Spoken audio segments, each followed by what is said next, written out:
My parents always chose my sister over me, so I made a choice that changed my life. Welcome back with a new real shock story.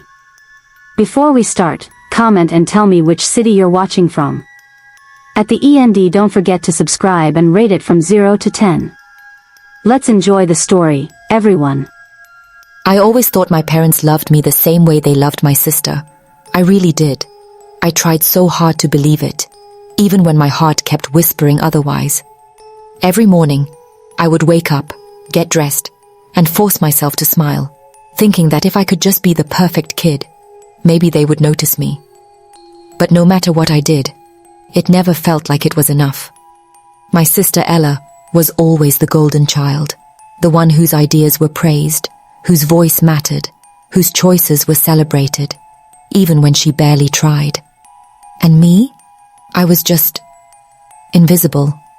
It didn't start with big things, at least not at first. It was small stuff, like when I suggested a family game one evening and my parents barely glanced at me before turning to Ella to approve her idea. Or when I mentioned a school achievement, and they smiled politely, but then gushed over every minor thing my sister had done that week. I thought it was a phase at first, maybe even me imagining things, but over time, it became impossible to ignore.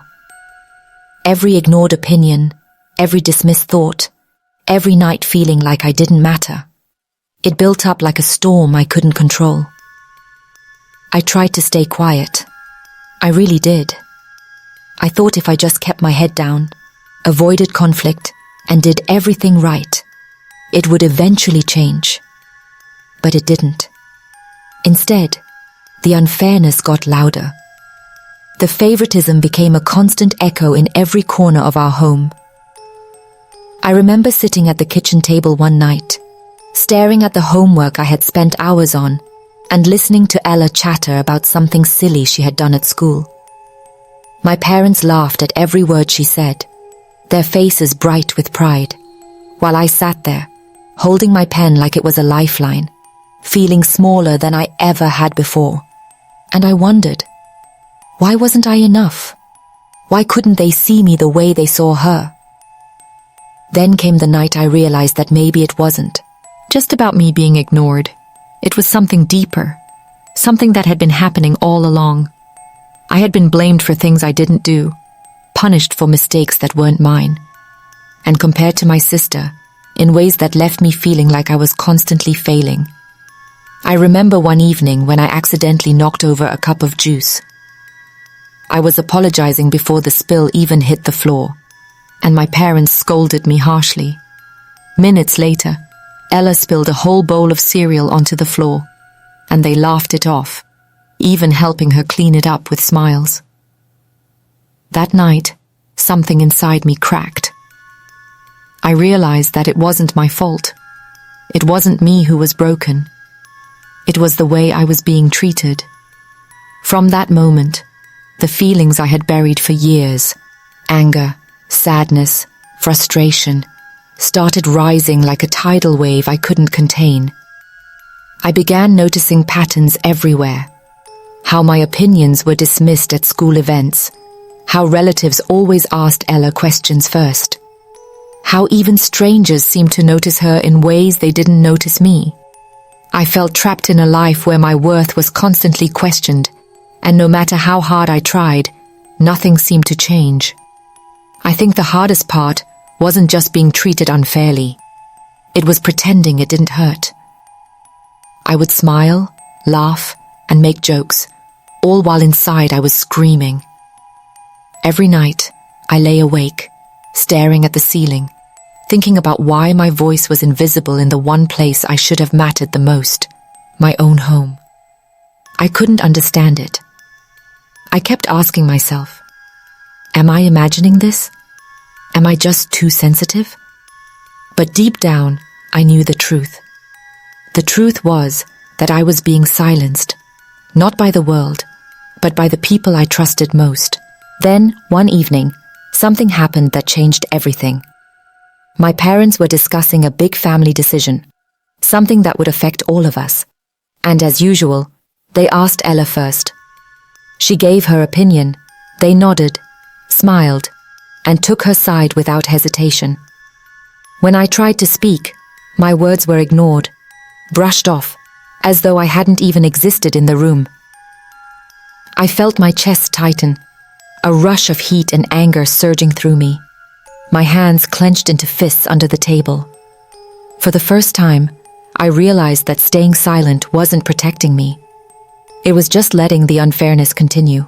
I couldn't explain the feeling, but something inside me clicked. I wasn't going to let this happen anymore. I would speak. I would act.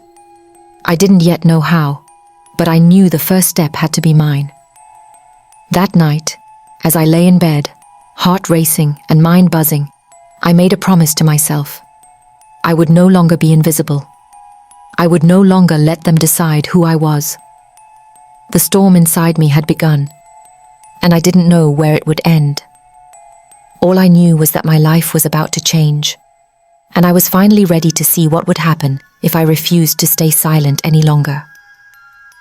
That night, I went to my room, collapsing onto my bed, trembling from adrenaline and emotion. My body shook, my chest heaved, and tears streamed freely down my face. Not from weakness, but from the release of years of suppressed fear, anger, and sorrow. I had spoken, truly spoken, and the consequences didn't matter in that moment. I had proven to myself that I existed, that my feelings were valid, and that my voice could not be silenced any longer. The next morning, I woke up with a mixture of fear and determination swirling inside me. My mind replayed the night before over and over. Every glance, every unfair dismissal, every time I had been silenced. But instead of feeling small, I felt a spark I hadn't felt in years. It was terrifying, yes, but also exhilarating. I realized that the first step toward change was acknowledging the truth. I had been invisible for too long, and if I didn't act, nothing would ever change. School felt heavier that day. I tried to focus on my classes, but my thoughts kept drifting back to home, to the way my parents consistently favored Ella. Even my friends noticed how withdrawn I was, how my smiles felt forced. I hated feeling like I was constantly performing, like the world only saw me when it suited them. Every time Ella laughed with our parents, I felt a pang of envy that twisted into anger. I hated feeling that way, but I also couldn't stop it. It was real. After school, I started noticing things I had never noticed before. Small patterns that, over time, revealed a deeper truth. The favoritism wasn't random. It was deliberate, subtle, almost invisible if you weren't paying attention. But for me, it was suffocating. When I shared a small success, like an A on a test, the response was polite, almost dismissive. When Ella achieved something small, suddenly it became the highlight of the day. Her opinions were always validated, hers were always celebrated, and mine were erased before they even had a chance to exist. By the time I got home that evening, the tension in the house was palpable. The air felt thick, like every sound echoed too loudly. I could hear Ella laughing in the kitchen, my parents responding with warm smiles, and for a moment, I felt like an intruder in my own home. But then, something shifted inside me. The anger that had been simmering for years boiled over. And I realized that staying silent wasn't an option. I couldn't pretend it didn't hurt anymore. I had to make them see me, or at least make myself seen. So I made a choice that night. I confronted them, not in a fit of rage, not with yelling or screaming, but with words that carried every ounce of frustration, sadness, and exhaustion I had been holding in for years. I told them how it felt to be constantly ignored, to always be blamed, to never be the one who mattered. I spoke about the small moments, the subtle injustices, the nights I had cried alone, wondering why I wasn't enough. At first, My words seemed to hit the air like they weren't even real. My parents' faces didn't change, and Ella looked at me with a mixture of confusion and hurt. I felt my throat tighten, my chest heaving with every word I forced out. But something inside me kept pushing forward. I couldn't stop now. Not when I had finally found the courage to speak. By the time I finished, the room was silent. My heart pounded, my hands shook, and I wasn't sure if I had angered them, scared them, or made them finally listen. But the storm inside me had been unleashed, and I knew there was no going back. I had spoken, and whether they acknowledged it or not, I had claimed my truth for the first time. That night, as I lay in bed, I realized that speaking up wasn't the end. It was just the beginning. I didn't yet know how they would react, or how my life might change, but one thing was certain. I was no longer invisible. And with that realization came a mix of fear and anticipation. Every family meal, every conversation, every glance could now become a test of courage, a challenge to see if I could truly stand my ground. I knew the next days would be tense, maybe even unbearable. The unfairness and favoritism hadn't disappeared overnight, and I had no idea how my parents would respond in the long term. But I also knew something else. I had a choice. I could continue to let myself be silenced, or I could fight for the respect and recognition I deserved. And for the first time in my life, I felt like I had real power, not over anyone else, but over myself. It wasn't easy. Every interaction with my parents after that was charged with unspoken tension. Every glance at Ella was loaded with years of pent-up frustration and anger. And every time I tried to ignore the unfairness, it gnawed at me like a constant itch I couldn't scratch. But deep down, I knew that I had started something important. I had planted a seed, a spark that could grow into real change, not just in the way my parents treated me, but in the way I saw myself. And even though the storm had begun, I didn't yet know how far it would reach, or how much it would shake the world I had always known. All I knew was that I couldn't turn back. Something inside me had shifted, and my life was about to become a battle I didn't yet fully understand, but one I was finally ready to face. After that night, nothing felt normal anymore. The silence in the house after my confrontation lingered longer than ever, heavy and suffocating, like a storm cloud that refused to pass.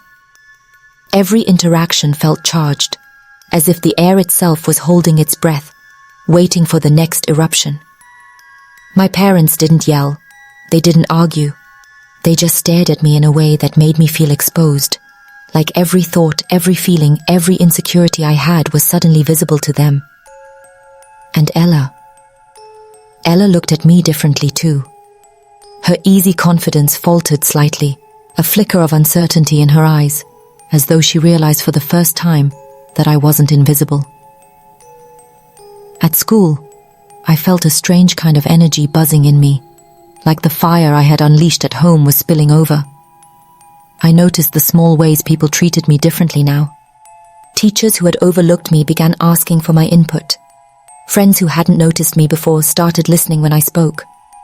And yet, none of that could erase the heaviness waiting for me at home, the storm that had quietly been gathering for years, now threatening to break in full force. It all came to a head one evening, when a family decision turned into something I hadn't anticipated. We were discussing a major holiday plan, something that would determine the family's schedule and who got to do what. My sister, as usual, got the first word. My parents nodded, smiled, and accepted every suggestion she made. When it came to my turn, I opened my mouth, ready to finally assert myself fully, and I was met with rolling eyes, sighs, and dismissal. It wasn't even a debate. They didn't engage with me at all. I felt every ounce of frustration I had bottled up for years rise at once. My chest tightened, my hands shook, My voice trembled, but I pushed forward anyway. I told them how unfair it felt, how exhausting it was to constantly be overlooked, how deeply it hurt to live in a house where my thoughts didn't matter. And this time, I didn't just hint at my feelings, I laid them bare. I told them every small injustice, every night spent crying silently, every time I had questioned my own worth, because I was made to feel like I didn't matter. At first, there was shock. My parents exchanged glances, eyes wide, lips tight, faces frozen in disbelief. Ella looked stunned, her mouth slightly open, as though she couldn't understand how I had survived in silence for so long. The tension in the room was unbearable, thick enough to choke on. I felt fear creep in. What if this had gone too far? What if I had broken something that could never be fixed? But I pushed on, because staying silent had never been an option for me again. Then came the anger. My mother's voice, low and sharp, cut through the room. My father's brows furrowed in frustration. They accused me of exaggerating, of being dramatic, of trying to create problems where none existed.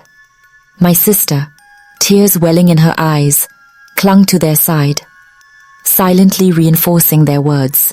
The weight of being dismissed so completely, after years of being silenced, felt like a physical blow. My knees weakened, my chest burned, and for a moment, I thought I would crumble entirely under the injustice. But in the chaos, a strange clarity emerged. I realized that I wasn't powerless. I wasn't the scared child who had hidden in shadows for years. I was standing in a storm I had created, not to hurt anyone, but to finally assert that I deserved recognition, that my voice mattered, that my existence wasn't optional. Every unfair remark, every dismissive glance, every insult I had swallowed became fuel for the words I refused to stop speaking. By the time I finally fell silent, exhausted, trembling, and drained, the house was eerily quiet. My parents were staring, mouths slightly open, as though they were witnessing a truth they hadn't been ready to see. Ella sat frozen, wide-eyed, unsure whether to comfort me or retreat. I didn't know what would happen next. I didn't know if our family would recover from this confrontation, or if it would fracture in ways I couldn't yet understand. But I knew one thing. I had stood my ground, and for the first time, I had taken control of my own story. That night, I went to my room, my body shaking, my heart racing, and I allowed myself to cry. Not out of weakness, but out of relief. Relief that I had finally spoken. Relief that I had refused to be invisible any longer. Relief that, despite the fear, despite the anger, despite the uncertainty, I had found the courage to demand that my voice be heard. And as I lay there, staring at the ceiling, I realized something important. This wasn't just about me or my family anymore. It was about fairness, about standing up against patterns of injustice that often start in the smallest, most personal ways. It was about claiming dignity, demanding recognition, and refusing to accept a life where your existence is constantly questioned. The storm wasn't over, not by a long shot. But I had faced the first lightning strike, and I was still standing. And in that standing, in that trembling, exhausted, terrified, yet proud moment, I understood that change begins not when others see you, but when you finally see yourself. The night I finally refused to stay silent, the house felt smaller, tighter, like the walls themselves were pressing down on me. My heart raced in a way it never had before, a rapid drumbeat of fear, anger, and something I couldn't quite name, something like determination fused with desperation. I knew that speaking up could change everything, but I also knew it could destroy what little peace I had left. Yet, for the first time, the fear didn't stop me. It propelled me forward. I confronted my parents in the living room, my voice trembling at first, cracking under the weight of everything I had held inside. I told them about every moment I had felt invisible, every tear I had shed alone at night, every unfair comparison to Ella that had made me doubt my worth. I laid my heart bare in a way I never had before, and for a moment, the air itself seemed to freeze. My parents stared at me, their expressions unreadable. My sister, usually so confident, sat frozen, her eyes wide, unsure how to respond. Then came the backlash. My mother's voice cut sharply through the tension, low and trembling with frustration. My father's face darkened, a frown etched deep into his forehead. They accused me of being dramatic, of twisting reality, of trying to cause division. My sister's small voice trembled as she clung to them, silently supporting their words, reinforcing the sense that I was alone in my fight. My chest tightened, tears stung my eyes. The injustice of it all, the weight of years spent being silenced, hit me like a tidal wave. I wanted to shrink, to disappear, to run, but I couldn't. Something inside me shifted. The fear and anger merged into a clarity I had never known.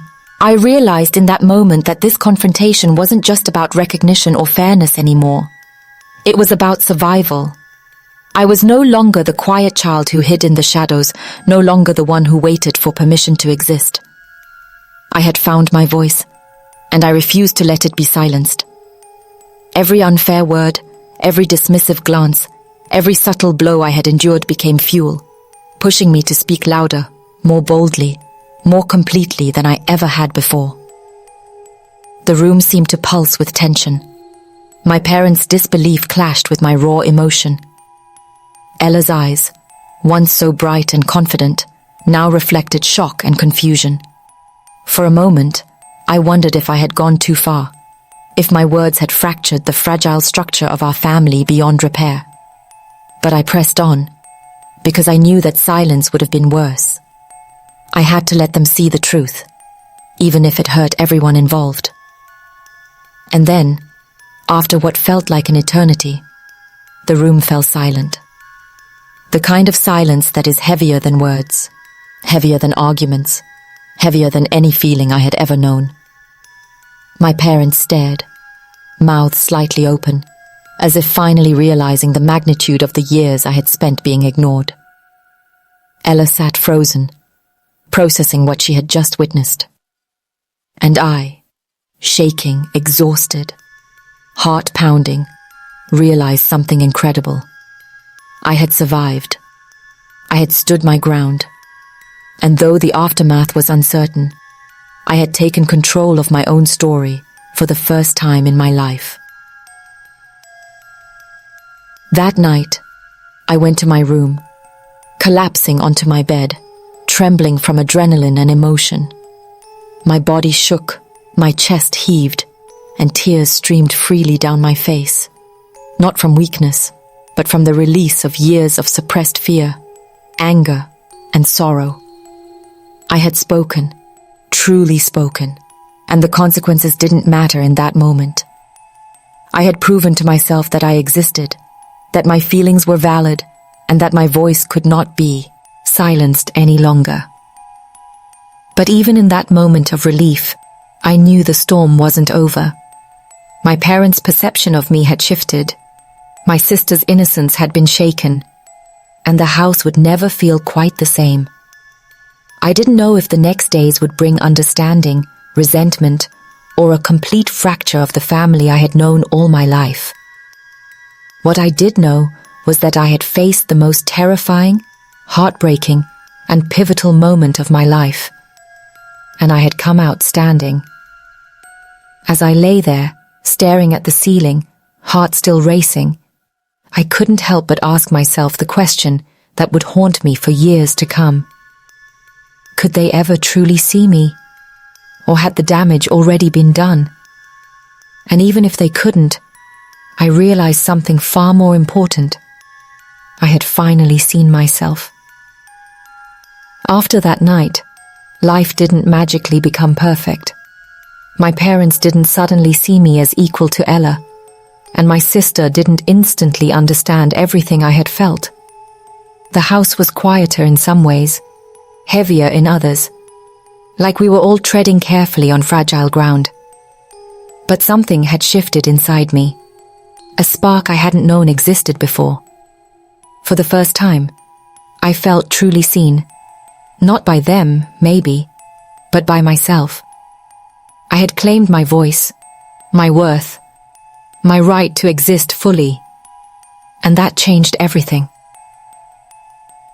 In the following days, small things began to change.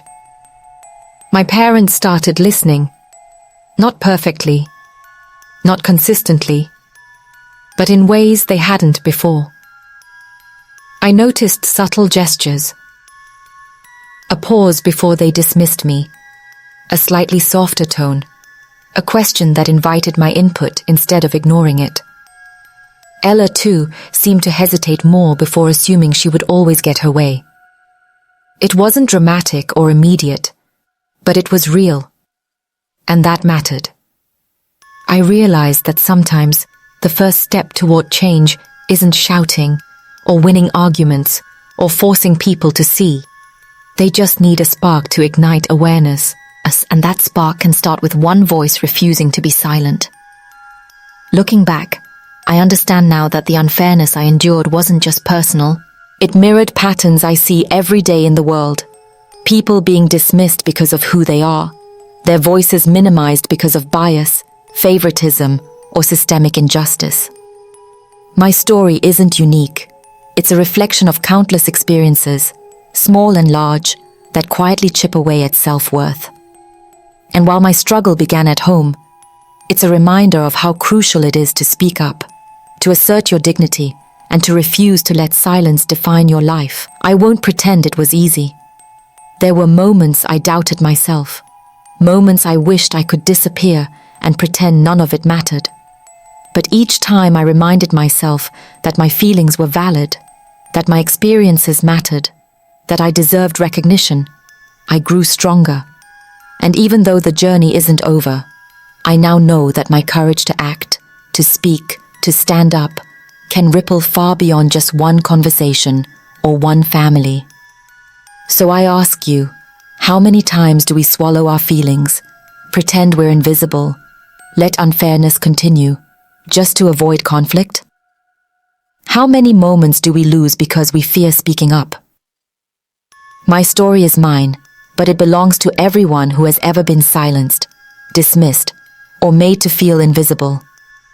And maybe, just maybe, if we choose to speak, to act, to refuse to be unseen, we can start to change not just our lives, but the world around us. Being heard matters, being seen matters, and standing up, even when it terrifies us, can change everything.